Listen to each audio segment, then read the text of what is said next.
नमस्कार।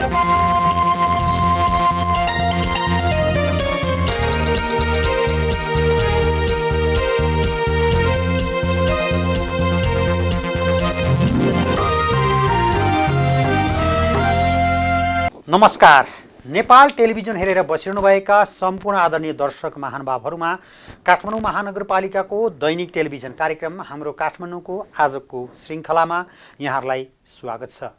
दर्शकबिन, कार्यक्रममा हामी काठमाडौँ महानगरपालिकाले गरेका विभिन्न गतिविधिहरू, विकास निर्माणका कामहरू यहाँहरू सामु सार्वजनिक गर्दै आइरहेका छौँ। विशेष गरी काठमाडौँ महानगरपालिकाले महानगरवासीहरूको सेवाका लागि गरेका विभिन्न गतिविधिहरू पनि कार्यक्रममा समेट्दै आइरहेका छौँ। आजको कार्यक्रममा भने काठमाडौँ महानगरपालिकाको 7औं अधिवेशनले आर्थिक विधेयक 2077 नगरसभा सदस्यहरू बीच बुदागत छलफल पश्चात पारित गरेको छ। यो प्रसङ्ग आजको कार्यक्रममा यहाँहरूलाई राख्नेछौँ। काठमाडौँ महानगरपालिकाको चलिरहेको 7औं अधिवेशन अन्तर्गतको तेस्रो बैठक बिहीबार सम्पन्न भएको छ। बैठकमा प्रमुख विद्यासुन्दर साक्यले पेश गर्नु भएको काठमाडौँ महानगरपालिकाको आर्थिक विधेयक 2077 माथि दफावार छलफल पश्चात सर्वसहमतिले पारित भएको छ। राष्ट्रिय सभागृहमा बसेको बैठकमा पेश भएको आर्थिक विधेयक 2077 माथि नगरसभा सदस्यहरूले आफ्नो धारणा राख्नु भएको थियो। बैठकमा बोल्ने अधिकांश सदस्यहरूले कोभिड-19 रोगका कारण शिथिल अवस्थामा रहेको अर्थतन्त्र माथि उठाउन मद्दत पुग्ने अर्थनीति महानगरपालिकाले अवलम्बन गर्नुपर्ने सुझाव व्यक्त गर्नु भएको थियो। बैठकमा बोल्नुहुँदै नगरसभा सदस्य नुच्छे काजी महर्जन, मचा राजा महर्जन, निमा घ्याम्छो तामाङ, आनन्द गौतम र मनोज कुमार डङ्गोलले बहालमा बस्ने र धनी दुवैलाई समान रूपमा महानगरले कर छुटको व्यवस्था गर्नुपर्ने सुझाव व्यक्त गर्नुभयो।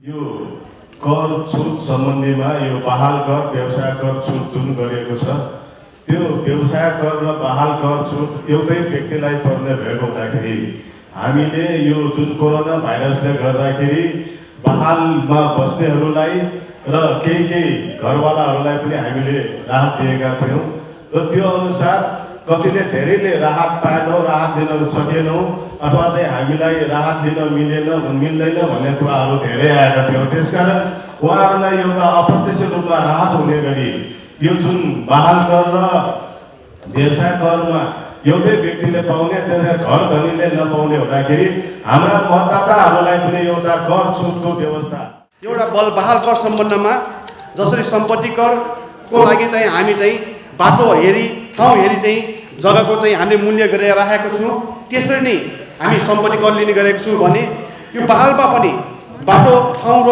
स्थिति भूगोल हेरी चाहिँ कस्तो भने त्यही अनुसारले न्यूनतम एउटा चाहिँ यो ठाउँको लागि चाहिँ 80 बहाल, यो ठाउँको लागि 80 बहाल चाहिँ हामीले न्यूनतम तोक्यो भने हामीले बहाल कर उठाउनलाई चाहिँ हामीले सजिलो होला कि भन्ने हिसाबले चाहिँ एउटा यस विषयमा सोच्नु आवश्यक होला कि भन्ने हिसाबले राखेको।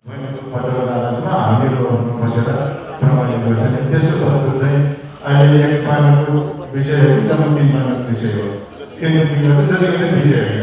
अब त्यसले 1000 रुपियाँ गर्दाखेरि राम्रो होला जस्तो लाग्छ। त्यसकारण मेरो त्यो एउटा सुझाव र अर्को कुरामा जस्तो अब हामीले त्यो करको दरको मूल्याङ्कनमा यो चक्रवृद्धि जति चक्रवृद्धि दायरा पर्ने चाहिँ सबै सडकलाई एउटै ठाउँमा राख्दा राम्रो होला कि अब कतै कुनै सडक कुनै ठाउँमा अलिक बढी रहेछ, हाम्रो गाउँमा त कति सोह्र राख्दै रहेछ। अब त्यहाँ चाहिँ अब त्यसलाई अलिकति बिस लाग्छ चाहिँ किलोमिटर पर्दा जस्तो लाग्छ। त्यस कारण मेरो त्यही बिसलाई राखौँ कि भन्ने एउटा प्रस्ताव हो। बढी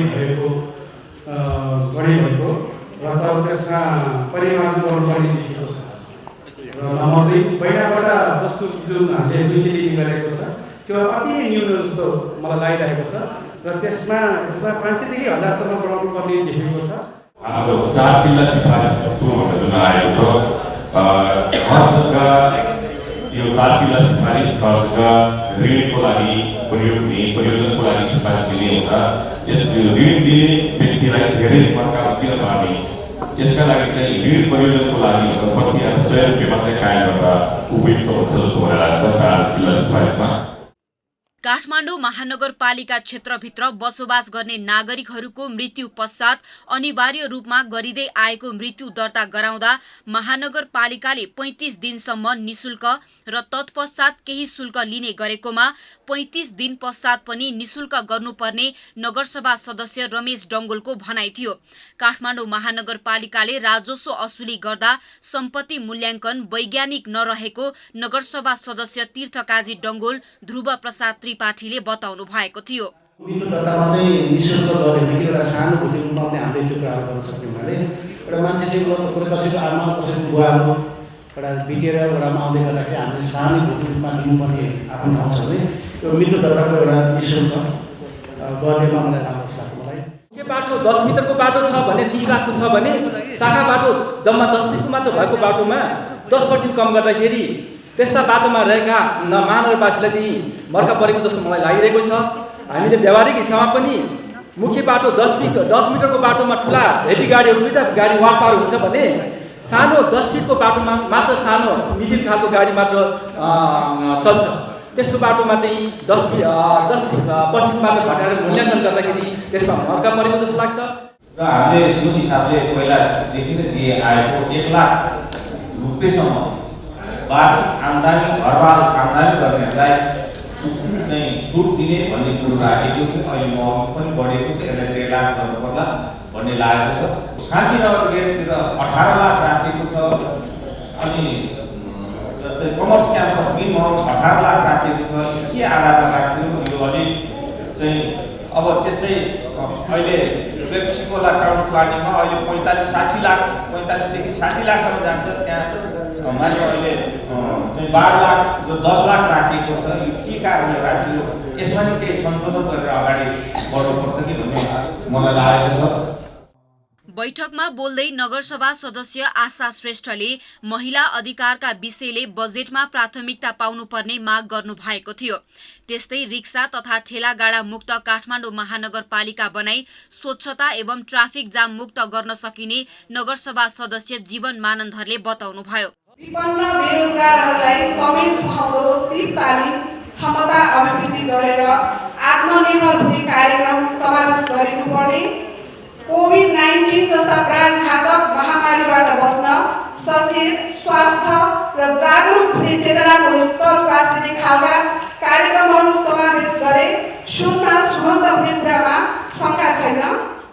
अब ठेलामा तपाईँको चाहिँ हाम्रो कुनै पनि क्याफेहरूले भाडा तिरेर घरबाल कर तिरेर सञ्चालन गरिरहेको छ र ठेलामा चाहिँ तपाईँको चाहिँ उहाँ दुनियाँ खरिदै बनाएर तपाईँको चाहिँ ससेसदेखि लिएर चाहिँ तपाईँको चाहिँ चाटदेखि लिएर सब बनाएर चाहिँ बेचिरहेछन् र पैसा चाहिँ उनीहरूको गोजीमा अनि फोहोर चाहिँ महानगरपालिकालाई, न उनीहरूबाट कुनै हामीलाई आम्दानी छ न कुनै हामीलाई ट्याक्स दिन्छ। र त्यस्तो सँगसँगै अहिले जस्तो हाम्रो मुख्य दाइले भने जस्तै जुन अहिले हाम्रो चाहिँ फुटपाथ पसल हटाउने अभियान भने जस्तै यो रिक्सा र ठेला पनि हटाउने अभियान यसमा चाहिँ सञ्चालन गर्नै पर्छ यदि काठमाडौँ महानगरपालिका स्वच्छ र सफा राख्ने हो भनेदेखि। खाइ बसबास गर्ने मान्छेहरूले चाहिँ नि यदि यो सुविधा 510 रुपियाँ लिनुको सट्टा यसलाई चाहिँ नि पूर्ण रूपमा यसलाई निःशुल्क गर्नुपर्छ नि मेरो धारणा छ। र अर्को कुरा म के भन्न चाहन्छु भने जुन हाम्रो काठमाडौँ महानगरपालिकामा यसमा हामीले भन्नुपर्छ यो सबैलाई कर्मचारीहरूको समन्वयनको कुरामा हामी बेला बेलामा आएदेखिको कुरा गरिरहेका छौँ, तर यसको कार्यान्वयन कहाँ पुगेको छ अहिलेसम्म थाहा छैन। र एक तह चाहिँ यसलाई गर्नुपर्छ भन्दै म जोरदार माग गर्न चाहन्छु। छलफलका लागि पेश गरिएको काठमाडौँ महानगरपालिकाको आर्थिक विधेयक 2077 माथिको सुझाव पश्चात बोल्नुहुँदै महानगर प्रमुख विद्यासुन्दर साक्यले चालू आर्थिक वर्षको नीतिलाई निरन्तरता दिँदै करको दर नबढाई दायरा फराकिलो बनाएको बताउनुभयो। हामीले नीतिमै बोलेका थियौँ, हामीले करको दर बढाउँदैनौँ। गत आर्थिक वर्षमा जुन करको दर हामीले निर्णय गरेर नगरसभाले निर्णय गरेर कार्यान्वयन गरिरहेका थियौँ, 1 वर्षसम्म हामीले कार्यान्वयन गरिसक्यौँ, त्यसमा कुनै विवाद छैन। त्यो विवाद नभएको कुरालाई यस वर्ष पनि हामीले नबढाउने भनेको नि त्यसलाई चाहिँ राहत दिनु नै हो। बाटोको मूल्याङ्कन दर रेट वैज्ञानिक नभएको भन्ने गुनासोलाई सम्बोधन गर्नुहुँदै महानगर प्रमुख विद्यासुन्दर साक्यले उपयुक्त समय मिलाएर छुट्टै समिति मार्फत वैज्ञानिकता कायम गर्ने बताउनुभयो।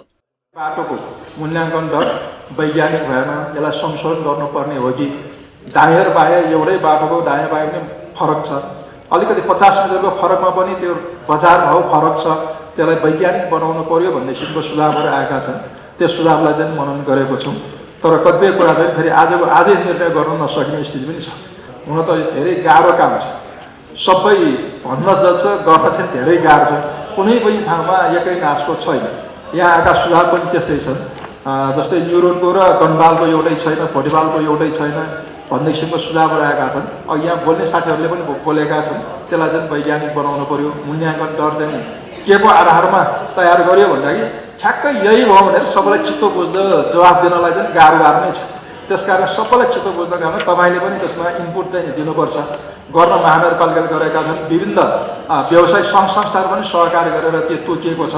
त्यसको लागि तपाईँहरूको पनि राय सुझाव लिएर आगामी दिनमा कार्यदल बनाएर अर्को उपयुक्त समयमा फेरि त्यसलाई आवश्यक हो भने परिमार्जन गर्ने गरिकन अगाडि बढाउँला। काठमाडौँ महानगरपालिकाका घरधनीले कर छुट सम्बन्धी राहत नपाएको भन्ने प्रश्नको जवाफ दिनुहुँदै महानगर प्रमुख शाक्यले जनप्रतिनिधिको आगमन भए पश्चात सबैभन्दा बढी घरधनीले कर छुट पाएको जानकारी गराउनुभयो। घर धनीहरूलाई चाहिँ 1000 सम्म छुट दिनु पर्यो भन्ने किसिमको सुझाव आएको छ। मलाई लाग्छ हामी निर्वाचित भइसकेपछि साना करदातालाई धेरै सम्बोधन हामीले पहिला पटक गरि पनि सकेका छौँ। धेरै घर धनीहरूले तपाईँलाई पनि याद होला, वडामा हेऱ्यो भने पहिला 900 रुपियाँ कर न्यूनतम, तर 100 रुपियाँ गरेर 1000 रुपियाँ तिर्नेहरूले पछि आउँदाखेरि उहाँले 100-200 मात्र तिरेको तपाईँले धेरै जस्तो साना करदाताहरूले छुट पाइरहेको होला। त्यस कारण धेरै तपाईँलाई मलाई भन्दा पनि तपाईँलाई के वडामा धेरै कर तिरिरहेका छन्। धेरै चाहिँ उहाँ करदाताहरू खुसी पनि छन्। काठमाडौँ महानगरपालिकाको 7औं नगर अधिवेशनको चौथो बैठक असार 21 गते दिउँसो 2 बजे बस्नेछ। चौथो बैठकमा काठमाडौँ महानगरपालिका आर्थिक वर्ष 2077-78 को बजेट तथा कार्यक्रम र काठमाडौँ महानगरपालिकाको विनियोजन विधेयक 2077 माथि छलफल हुने कार्यसूची रहेको छ।